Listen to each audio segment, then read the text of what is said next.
अस्सलाम वालेकुम दोस्तों, आज मैं आपके लिए लेके हाजिर हुई हूँ। क्या ये हकीकत है कि मौत से पहले मौत की खबर हो जाए? कहानी को बगौर सुने। पेशिन गोई। मैं किसी काम के सिलसिले में लाहौर जा रहा था। रावलपिंडी पीरोधाई अड्डे से डाइवो बस में सवार हुआ। बस मुसाफिरों से खचाखच भरी हुई थी। इत्तेफाक से जो सीट मुझे मिली वो शीशे के सामने वाली थी। मेरी बगली निशस्त पर एक मकरू शक्ल का शख्स बैठा हुआ था, जिसकी निगाहें भर के देखने से कराहियत का एहसास उजागर हो रहा था। वज़ाकता से कोई जराइम पेशा महसूस होता था। मैं इसकी जानिब मुतवज्जे होने के बजाय शीशे से बाहर की जानिब देखना शुरू कर दिया। लम्हा ब लम्हा बदलते नज़ारे निगाह दिल को तक़वियत दे रहे थे। आपको कहाँ देखा है? इस शख्स ने मुझसे मुखातिब होते हुए कहा। जी, कहाँ देखा है आपने मुझे? मैंने हैरत भरे अंदाज में इससे पूछा।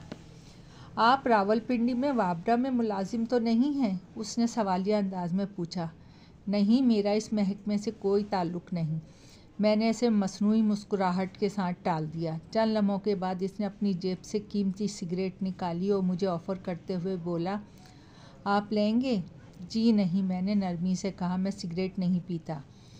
बस अपने मखसूस अंदाज में धूल उड़ाती हुई सड़क का सीना चीरती लाहौर की जानिब गामज़न थी।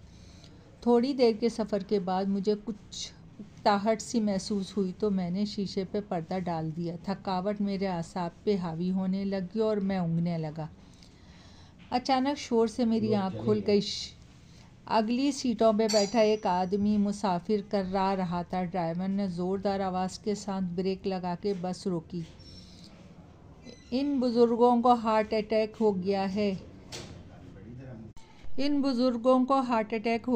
मुसाफिर चिल्लाया। पूरी बस में हलचल मच गई। मैं भी हड़बड़ा के उठा। दूसरे मुसाफिरों की तरह मैं भी अपनी सीट से उठकर इस मुसाफिर के पास पहुंचा तो वो बेचारा दिल के दर्द की वजह से साहिल पे पड़ी बेयार और मददगार मछली की मानींद तड़प रहा था। अब क्या किया जाए? ड्राइवर ने घबराहट के आलम में सब मुसाफिरों की तरफ सवालिया अंदाज से देखकर पूछा। ठहरो, मैं उनकी ज़बान के नीचे गोली रखता हूँ, मेरे साथ बैठे शख्स ने कहा।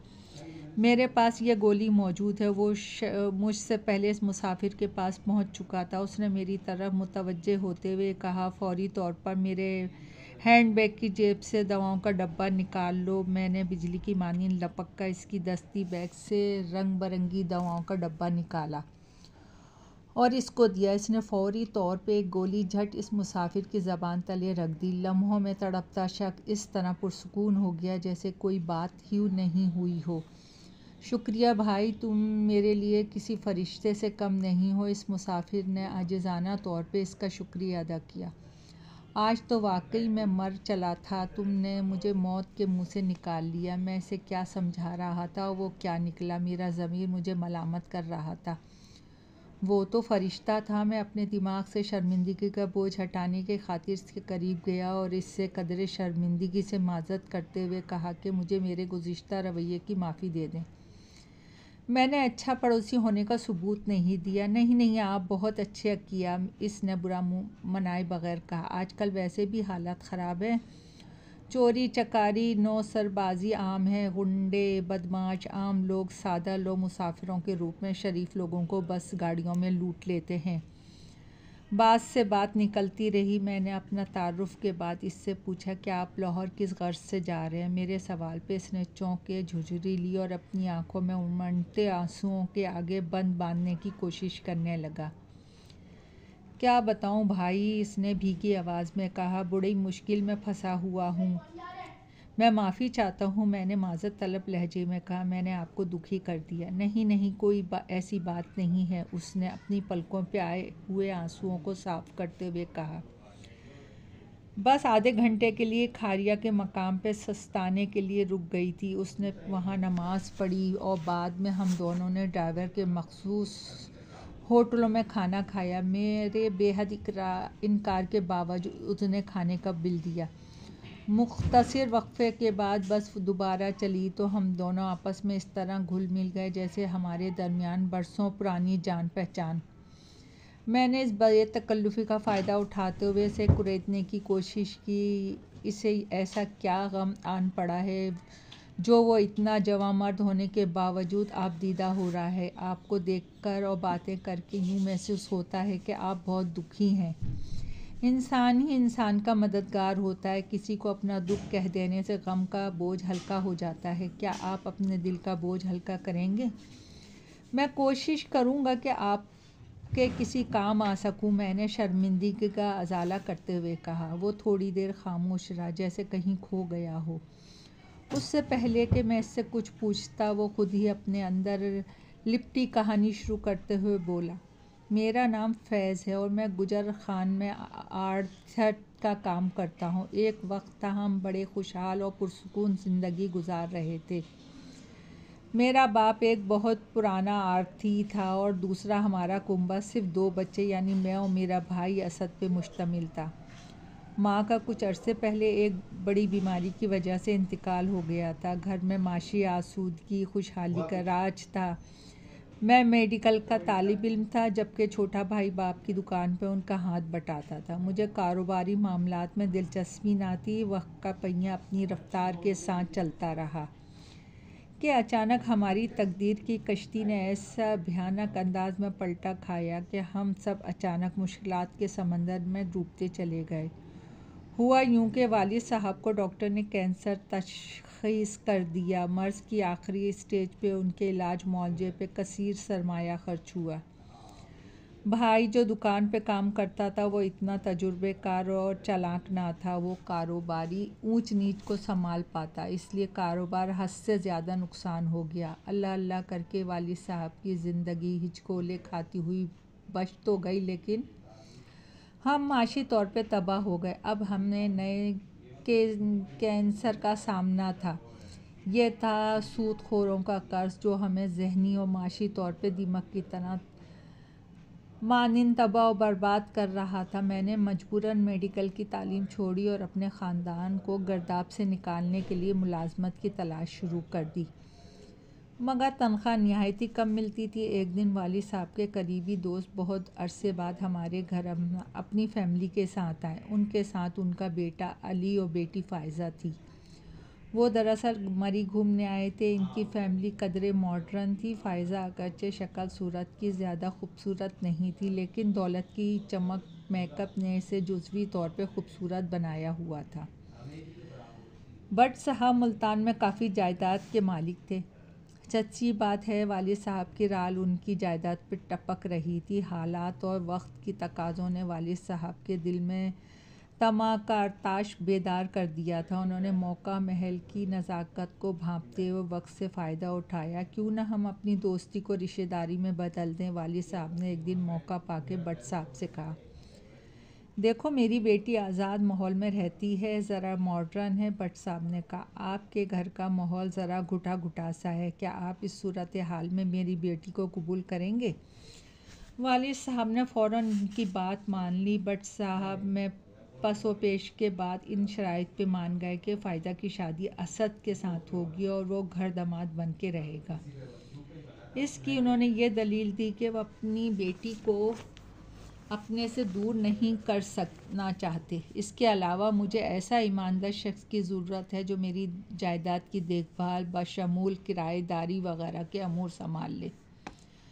बाप बेटियां रुखसत करते हैं। हमारे अब्बा ने बेटा रुखसत कर दिया। हम सब बहुत खुश थे। ऐसा लग रहा था कि जैसे हमारी बहुत बड़ी लॉटरी निकल आई हो। बेइंतहा दौलत, रोशन मुस्तकबिल हमारे सामने ग़ुलाम बना हाथ बांधे नज़र आ रहा था। भाई ने मुल्तान से भारी रकम हमें भेजना शुरू कर दी।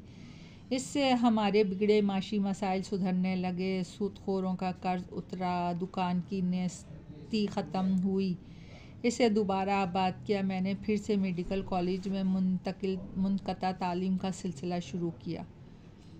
नज़र आ रहा था कि अब्बा की जानिब से दी गई भाई की कुर्बानी अपना रंग दिखा रही है, लेकिन हमारी खुशियाँ नमक की इस डेली की मानिंद साबित हुई जो कि पानी में मिलकर घुल जाती है। एक दिन हमें ख़बर मिली कि असद ने भाभी फ़ायज़ा को कत्ल कर दिया। पाँव तले से ज़मीन खिसकती हुई महसूस हुई। मैं और अब्बा अल्फ फिलफूर मुल्तान रवाना हुए। इत्तला सही थी, असद हवालात में बदहाली की तस्वीर बना हुआ था। दिल फटने को आ रहा था। अब्बा ने फ़ायदा की कत्ल की वजह पूछी तो वो फट पड़ा।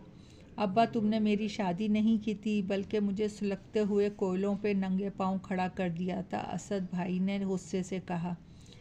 फ़ायज़ा एक बद किरदार औरत साबित हुई। इसके कई आशिक थे, जिनमें वो ज़्यादातर ऊंचे ख़ानदान के बिगड़े नौजवान थे। मैं तो इसका बराए नाम शौहर था। मेरे पास दौलत की कमी तो ना थी, लेकिन बेगैरती का एहसास सांप की तरह डस रहा था। वो मुझे जूते की नोक पे रखती थी। मैं इसकी ताकत और अपनी बेबसी को देख के कुड़ता था। एक दिन वो हद से आगे निकल गई। मैंने अपनी आँखों से देखा, वो शराब के नशे में अपने एक आशिक की बाहों में झूलती हुई आई। मेरा खून खौल उठा और मैंने इसे डांटा तो इसने उल्टा मेरे मुंह पे थूकते हुए कहा, दो कौड़ी के इंसान, तुम्हारी ये हिम्मत! बस फिर क्या था।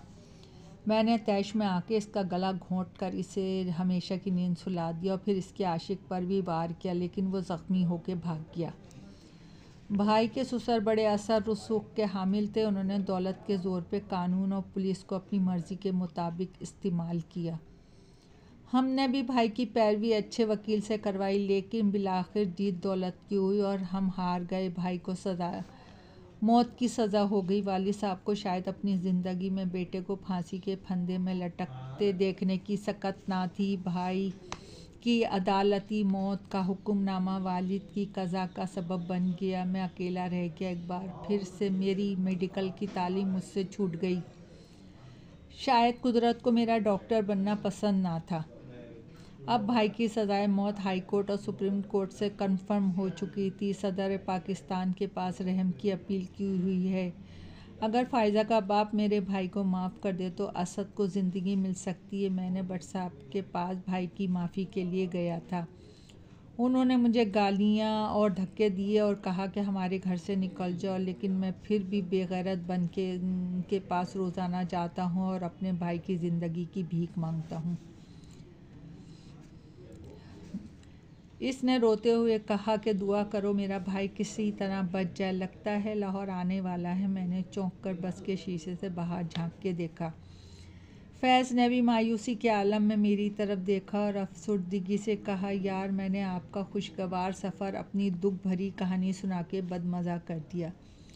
नहीं नहीं, ऐसी कोई बात नहीं है, मैंने इसका दिल बढ़ाते हुए कहा। और इसने पूछा, आप लाहौर किस मकसद से जा रहे हैं? मैं दरअसल एक आलिम के पास जा रहा हूँ। वो तावीज़ वगैरह करता है, सुना है इसके तावीज़ गंडे बड़े काम करते हैं। मैं चाहता हूँ कि किसी तरीके से भट्ट साहब का दिल मोम हो जाए और वो मेरे भाई को अपनी बेटी का खून माफ़ कर दे। मैंने बहुत मज़ारों और दरवेशों के चौखटों के धक्के खाए, बस खुदा मेरे भाई असद को फांसी के फंदे से बचा ले। फैयाज़ ने बस की छत को अफसुर्दगी से घूरते हुए कहा, आप मेरी माने तो मेरी नज़र में एक ऐसा आजमूदा शख्स मौजूद है जो पामिस्ट होने के साथ साथ तावीज़ भी करता है, और इसने बड़े बड़े लोगों के बिगड़े हुए काम अपने अमलियात की मदद से हल करवाए हैं। मैंने इसको तसल्ली देने के अंदाज में तजवीज़ दी। आप कब मंडी वापस जाएंगे? इसने मेरी तरफ देखते हुए कहा, जी मैं इंशाअल्लाह चंद दिनों बाद मंडी में होऊंगा। मैंने इसे जवाब दिया, भाई अगर आप मुझे आमिल से मिलवा दें तो मैं आपकी बहुत मेहरबानी होगी, बल्कि मुझ पर एहसान होगा। इसने लजाहत से कहा। हाँ हाँ क्यों नहीं, मुझे खुशी होगी। मैंने कहा, आप ज़रूर आएँ, आप मुझसे रिवायती सफ़री दोस्ती ना कीजिएगा। उसने मुझसे कहा। हम दोनों के दरमियान घर का एड्रेस बमाए मोबाइल नंबर तबादला हुआ। बिलाखिर लाहौर आ गया। सब मुसाफिर बस से उतरे। वो मुझसे बगलगीर होते हुए बोला, आप जैसे ही पिंडी पहुँचे मुझे मोबाइल पे कॉल ज़रूर कीजिएगा। मैं जब पिंडी पहुँचा तो मैंने हस्बे वादा इसको मोबाइल पर अपनी आमद के बारे में मुतला किया, मगर वो खिलावे तवक्को अगले चंद घंटों में मेरे पास आ पहुँचा। तुम वाकई गैर रिवायती दोस्त निकले, इसने मेरा शुक्रिया अदा करते हुए कहा। ये मेरा फ़र्ज़ था, मैं आपकी मदद करूं। मैंने कहा, मेरा दिल ज़मीर तो नहीं मानता कि मैं इन लोगों के पास जाऊं। इसने कहा, लेकिन मैं दिल की तसल्ली के लिए वो हर काम करूंगा जिससे मेरे भाई के बचने की उम्मीद हो। मैं से एक शाह साहब शनास 10 शनास जो कि तावीज़ गंडे का काम भी करते थे, उनके पास लेके गया। छोटा कट, सिया काला रंग, तेल में चिपड़े हुए कंधों तक आए, लंबे बाल, दोनों हाथों की पांचों उंगलियों में रंग बिरंगे पत्थरों और नगीनों की अंगूठियां पहने हुए थे। उनके इर्द गिर्द हाजतमंदों का रश, हम भी इस रश का हिस्सा बन गए। आहिस्ते आहिस्ते रेंगते हुए हम भी आगे बढ़ते रहे। बिलाखिर मुश्किल से उन तक रसाई का शर्फ हासिल हुआ। मैंने सबसे पहले सलाम दुआ के बाद शाह साहब से फैज़ का पहले तारुफ करवाया, फिर उनका मसला बयान किया तो उन्होंने कहा वो सबसे पहले उनके भाई के हाथों की रेखाएं चेक करेंगे और फिर वो कोई अगला कदम उठाएंगे, यानी कोई तावीज़ गंढे देंगे। ये मुमकिन नहीं है क्योंकि मेरा भाई तो जेल में है, फैज़ ने मायूसी से कहा। यह कौन सी मुश्किल बात है, मैंने उन्हें कहा। नीली रोशनाई के ज़रिए किसी कागज़ पे उनकी हाथों के मुकम्मल छाप ले ली जाए, ये अच्छी तजवीज़ है, शाह साहब ने कहा। शाह साहब, आपको चंद दिन बाद असद के हाथों का नक्शा मिल जाएगा, फैज़ ने कहा। चंद दिन बाद दोबारा शाह साहब के पास असद के हाथों का प्रिंट लेके पहुँचे, जो कि जेल के किसी तरीके से मंगवाया गया था। शाह साहब ने इस कागज़ को, जिस पर असद के हाथों की लकीरें नुमायाँ थीं, उन्हें गौर से देखा तो वो चौंक कर खड़े हो गए और मुंह में कुछ पढ़ने लगे।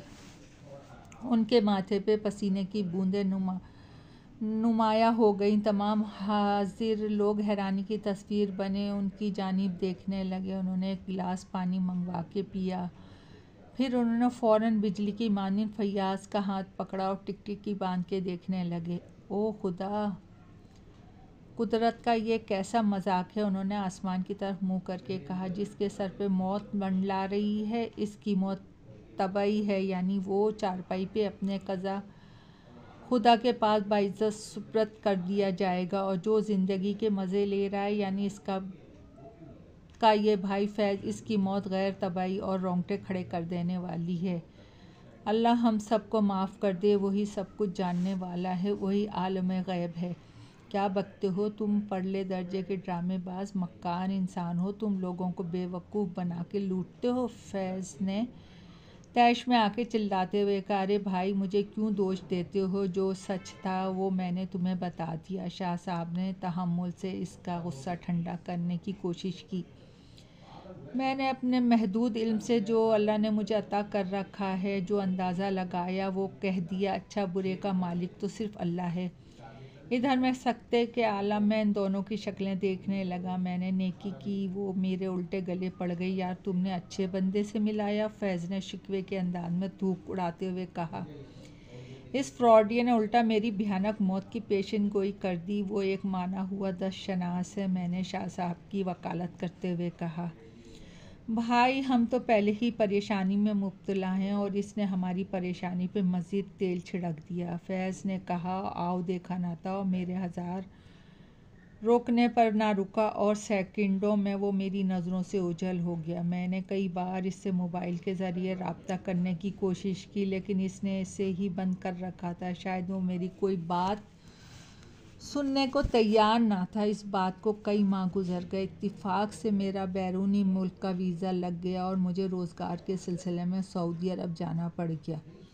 एक अरसे बाद जब मैं अपनी तवील रुखसती पर सऊदी अरब से लौटा तो दिल में कसक उठी, क्यों ना फैज़ से मिलकर शाह साहब की पेशन गोई के मुतालिक मालूम किया जाए कि इसका क्या बना। मैंने हिम्मत करके इसके शहर जाने का कसीदा किया। मैं जब इसके शहर में जाकर इसके घर पहुंचा तो घंटी बजाने पर एक नौजवान दरवाजे से बरामद हुआ। मैंने उससे कहा, फैज़ साहब से मिलना है। वो तो नहीं है, नौजवान ने कहा। कहाँ गए हैं, मैंने पूछा। कब तक आ जाएंगे? वो पहले चंद साथ खामोश रहा, फिर बोला, आप कितने अरसे बाद आए हैं? तकरीबन 2 साल बाद आया हूँ, मैंने कहा। आपने बहुत देर कर दी। वो तकरीबन 1 साल पहले इस दुनिया से रुखसत हो चुके हैं, उसने तासुफ से कहा। इस अजनबी नौजवान के अल्फाज मेरे सर पे हथौड़े की मानिंद बरसने लगे। आप कौन हैं, मैंने पूछा। मेरा नाम असद है, मैं इनका छोटा भाई हूँ, उसने अपना तारुफ करवाते हुए कहा। मुझे पैरों तले ज़मीन खिसकती हुई महसूस हुई। आपको तो सज़ाए मौत हो गई थी, मेरे सवालिया अंदाज की इसने तायीद करते हुए कहा। मैं ही वो बदनसीब हूँ। इसने अखलाकी इक़दार का मुज़ाहरा करते हुए अपनी बैठक का दरवाज़ा खुलवाया और मुझे अंदर ले जाके बिठाया। थोड़ी देर बाद वो कोल्ड ड्रिंक मेरे लिए लाया। ये सब कैसे हुआ, मैंने इससे तजस्सुस से पूछा। जी वो दरअसल मेरी सज़ाए मौत कन्फर्म होने के बाद बहुत परेशान थे, उसने रोंदी हुई आवाज़ में कहा। मर मैं रहा था, लेकिन वो मुझसे ज़्यादा जहनी अजियत का शिकार थे। उन्होंने मुझे बचाने के लिए सरतोड़ कोशिश की। वो एक दिन भट्ट साहब मेरे ससुर के पाँव में बैठ गए, उनसे गिड़गिड़ा के मेरी ज़िंदगी की भीख मांगी। बिलाखिर उनको मनाने में कामयाब हो गए। तो तू बड़ा ढीठ है, मेरे ससुर ने उसकी इज्जत नफ्स पर ठोका मारते हुए कहा। जा तेरे भाई को ज़िंदगी की भीख दी, उन्होंने मुझे माफ़ कर दिया, मैं तो बरी हो गया। लेकिन मेरी बरबियत के बाद भाई को ना जाने क्या हो गया था, ना जाने वो कौन सा नादीदा मर्ज था जिसको सीने से लगाए भाई दिन ब दिन तिनके की तरह सूख कर पीले हो गए। मैंने कई बार उनसे उनका दर्द कुरेदने की कोशिश की, लेकिन नाकाम रहा। मैंने उनका डॉक्टरी नफ्सियाती बहुत इलाज करवाया, लेकिन उनकी सेहत दिन ब दिन ख़राब होती रही। ना जाने कौन सा रोग पाल लिया था। आखिरी दिनों वो बड़े बेचैन रहने लगे थे। एक रोज़ वो किसी काम से निकले, मौत उन्हें घेर कर इस जगह ले गई जहाँ इनकी मौत आनी लिखी थी। वहाँ इस रोज़ बम फटा हुआ था। इनके जिस्म के टुकड़े उड़ गए। बड़ी मुश्किल से शनाख्त हुई। ये कहकर असद रोने लगा। मैंने गम में डूबे हुए असद को तसल्ली दी, फिर उनकी रूह के इसाले सवाब के लिए फातिया पड़ी। ये कुदरत का कितना अजीब खेल हुआ। मेरे असाब पर अजीब सी कैफियत तारी हो गई। मैंने असद से इजाज़त ली और जब मैं उनकी दहलीज पार करने लगा तो अचानक मेरी नज़र दीवार पे लटकी फैज़ की तस्वीर पे पड़ी। इसके अंदर से इसका मुस्कुराता हुआ चेहरा मुझे ऐसा लग रहा था जैसे वो मुझसे कह रहा हो, तुम्हारी जोश्ती सच कहता था, मेरी मौत गैर तबई होगी और भयानक अंदाज में होगी। दोस्तों, कहानी पसंद आई हो तो लाइक और सब्सक्राइब कीजिए। आपकी दुआओं की तलबगार।